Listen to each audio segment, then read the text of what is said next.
Okay, what are we doing here? What are we talking about? Anora? We're talking about Anora? Anora? Somebody in this office is an owl? Yeah.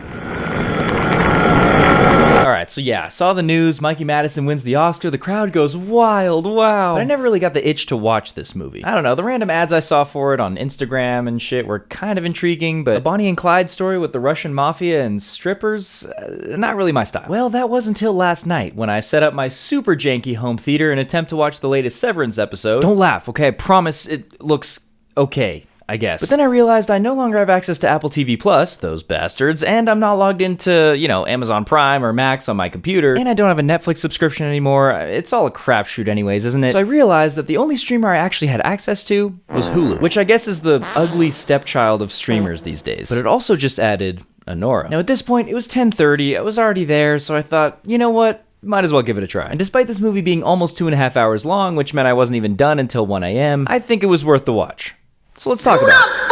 Now, if you haven't watched this movie yet, I just want to let you know I'm going to be probably spoiling most of it, so you might want to click off this video. But subscribe first, peasant. So Anora follows this exotic dancer, Annie, as she meets a high-profile client, this young Russian man-child named Ivan, who basically buys her off for the week. And what got my attention right away and kept it was this montage of their chaotic, messy, but still somehow cute, drug-filled Vegas extravaganza, which ends in them getting married in one of those sleazy walk-in chapels that you apparently see in every corner in Vegas. I don't know. I haven't been to Vegas since I was like 14, and I don't really plan on going back. That was when I lost everything. Just the sheer pace of this balls-to-the-wall partying, booze, drugs, and lots of 5-second sex cutaways sets the tone for what's coming next. I mean, this dude Ivan is clearly off his rocker, and Annie is quickly falling under his spell. And look, you knew as the audience that this was not gonna end well. I mean, there's lots of little tips of the hat to, you know, Bonnie and Clyde and Badlands in here. It's a tragedy. We know that much. But the way the filmmakers went about telling this story was actually pretty unexpected. When Ivan's family finally catches up to him, they could have just used the all-too-potent blueprint of an untouchable Russian mob. You know, guns, grunts, speaking in foreign languages that the main character can't understand, that kind of thing. But this is where Annie's character starts to become an integral part of the story. She met Ivan in the first place because she speaks Russian. Or, in her words, I can speak Russian,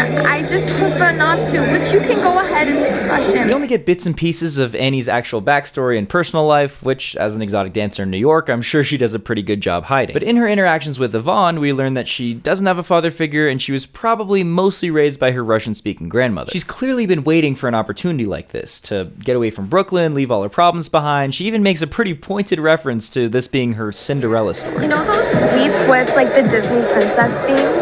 Cinderella. Yes, fucking Cinderella. You know me so fucking well, babe. So when it comes time to introduce Ivan's family to the story, the filmmakers lean into this kind of second-rate Russian mob. We're first introduced to his godfather, Toros, who's a minister at this Roman Catholic church, or something. I don't really know what's going on in the scene. And then Garnick, who's clearly the wannabe bad cop in this situation, which backfires on him instantly. You heard my boss. The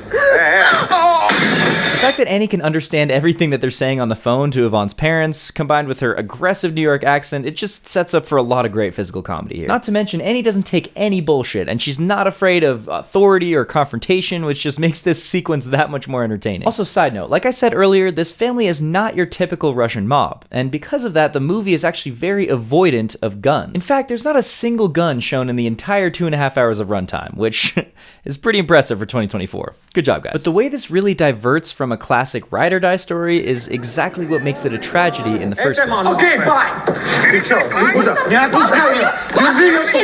When Ivan finds out that his parents are on the way, and he just dips. Literally runs away from all of his problems. No care for himself, no care for his family, and most importantly, no care for Annie, his one and only. So now surrounded by these great value KGB grunts, Annie's thinking, you know, once they find my knight in shining armor, he'll have a plan to get me out of here, right? And that's what most of the remainder of the movie tries to convince us of, that he's just a troubled kid, that his parents don't understand him, yada yada yada. After all, he could do pretty much anything he wants in life.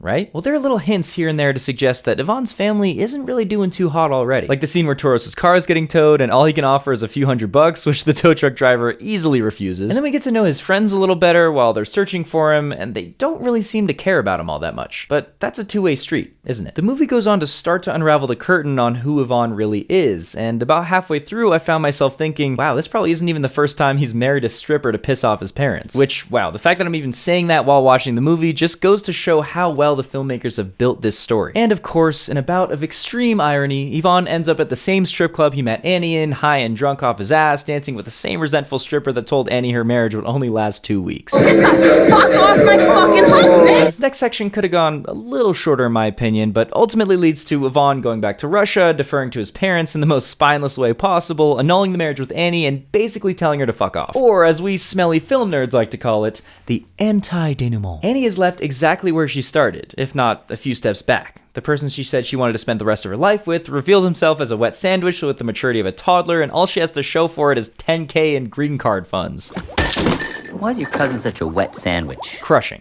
Absolutely crushing. And then we get to these few final scenes where Annie is basically just hanging out with Igor until she gets sent back to her shitty Brooklyn apartment. Igor, kind of the wild card of this entire movie, says maybe 3 sentences until the very end. We can't really tell what his motives are throughout the movie. And neither can Annie, who says that the only reason he didn't rape her was because you're a faggot ass bitch. The final scene in the car, I still don't know what to think about it. I mean, the interactions between Annie and Igor say so much about both of their characters. How Annie is convinced that a man has to be gay not to rape her, or how Igor continues to be this antithesis of everything that Yvonne turned out to be. It's kind of giving that scene in Good Will Hunting, you know that one scene. But without quite as much emotional value. I mean, to be fair, that's setting the bar for emotional value like sky high, but irrelevant. I really don't know. Which I guess is something that sets this movie apart from a lot of other new ones in this day and age. There's no resolution. Well, the resolution is that there's no resolution. We're left with questions that we can't even fully formulate. And yes, I'm using the royal we here, okay? I just don't know. But I've always been a fan of consuming and creating media that really does mirror real life. And this felt very real. It felt very tangible. I want to know how you guys feel about this final scene. What's your interpretation? And how did it make you feel? And I understand why Mickey won the Oscar here. It's one of those performances where you can just tell the actor became the character. Like, she was Annie for the entirety of this movie. Now, could I see Demi Moore winning for her performance in The Substance? Yeah, absolutely. But that's just showbiz, baby. So before I ramble on for too long, well, yeah, I do think that Anora was worth the watch. And if you happen to have Hulu, which I don't know why you would, it's on there. So give it a watch. All right, well, that's it for me. Go ahead and comment on how much you hate this haircut, because I know you do. And, subscribe, like the video. Like the video, goddammit. Like, why is it so hard for people to like videos these days? Hey, I'm part of the problem. Okay, I don't like videos at all, but you should. You should like mine, to be a good Samaritan. Pick up some trash on the sidewalk while you're at it. Go adopt a cat. Do something. Do something with your life. And I guess that's it. I will not be seeing you in Vegas or at a Brooklyn strip club anytime soon. So if you see me there, no, you didn't. Goodbye.